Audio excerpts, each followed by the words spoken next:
Brian, after a long 6 months, it's finally back to Sky Bet League One action on Saturday at Swindon Town.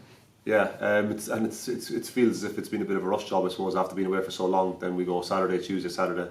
But I suppose the cup games gives us a chance to get back into the routine as such, and as such, we're very excited for Saturday's game. Those two cup games that you mentioned, 2 wins from those, does that give the lads a bit of a bounce going into this game, maybe? Yeah, I think it just gives us, I suppose, a chance to have a good idea where we're at physically. And I said pre-Huddersfield that we were probably a long way behind the other teams in terms of where we were at, and the result doesn't change that. We were very fragile after the game, and Tuesday night's game was kind of was a difficult to balance in terms of who played and who didn't play, and we had lads who couldn't play because of the exertions on Saturday.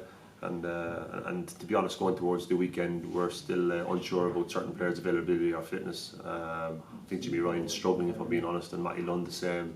So we're really stretched already at a time when we've kind of well publicised, haven't got kind of any numbers in the squad as such to deal with that. So we're vulnerable, but as is always the case, we're in a very positive state of mind and looking forward to the game. In terms of Swindon Town, much similar to the start of last season, it was a away trip to a promoted team. Yeah. What are your thoughts on them? I don't think it'd get much harder. I think they obviously play a style of football that was hugely successful in League Two last year, and blew teams away. It'll be a supreme challenge, I think, and with everybody fit and us in a position of strength. So we haven't got that, so it's an even bigger task.